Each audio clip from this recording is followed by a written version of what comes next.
घमंडी का सिर नीचा। नारियल के पेड़ बड़े ही ऊंचे होते हैं और देखने में बहुत सुंदर होते हैं।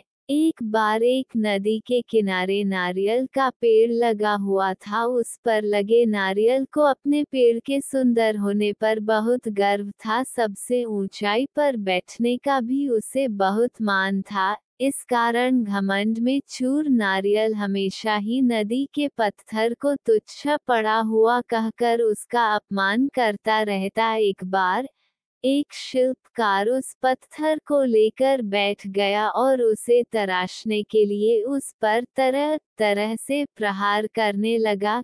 ये देख नारियल को और अधिक आनंद आ गया। उसने कहा, ए पत्थर, तेरी भी क्या जिंदगी है। पहले उस नदी में पड़ा रहकर इधर उधर टकराया करता था और बाहर आने पर मनुष्य के पैरों तले रौंदा जाता था, और आज तो हद ही हो गई। ये शिल्पी तुझे हर तरफ से चोट मार रहा है और तू पड़ा देख रहा है।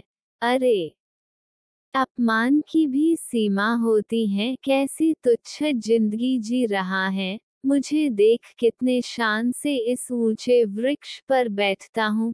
पत्थर ने उसकी बातों पर ध्यान ही नहीं दिया।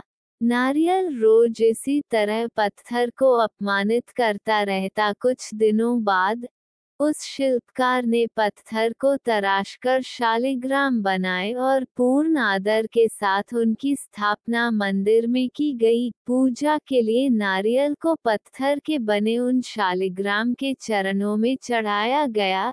इस पर पत्थर ने नारियल से बोला, नारियल भाई, कष्ट सहकर मुझे जो जीवन मिला उससे ईश्वर की प्रतिमा का मान मिला। मैं आज तराशने पर ईश्वर के समतुल्य माना गया। जो सदैव अपने कर्म करते हैं वे आदर के पात्र बनते हैं, लेकिन जो अहंकार घमंड का भार लिए घूमते हैं वो नीचे आ गिरते हैं। ईश्वर के लिए समर्पण का महत्व है, घमंड का नहीं। पूरी बात नारियल ने सिर झुकाकर स्वीकार की, जिस पर नदी बोली, इसे ही कहते हैं घमंडी का सिर नीचा। घमंडी का सिर नीचा। इस कहानी से हमें यही शिक्षा मिलती है कि हम घमंड करके स्वयं अपनी छवि का अपमान करते हैं। घमंड मनुष्य जीवन के लिए एक शत्रु की तरह है जो हमेशा उसके लिए विनाश का मार्ग बनाता है। कहते हैं न, सफलता मिल जाती है, लेकिन जो इस सफलता पर घमंड नहीं करते वास्तव में वही सफल होते हैं। घमंडी व्यक्ति कितना भी ऊपर उठ जाए, एक दिन वो नीचे आकर गिरता है और उस वक्त जो उसका अपमान होता है उससे बड़ा श्राप उसके लिए कुछ नहीं होता। घमंड एक ऐसा भाव है जिसमें मनुष्य कब फंस जाता है उसे इसका भान तक नहीं रहता। इसलिए सदैव अपने जीवन का अवलोकन करना चाहिए। अपने आप को कटघरे में खड़ा कर खुद अपनी करनी, अपने बोले हुए शब्दों का निष्पक्ष न्याय करना चाहिए।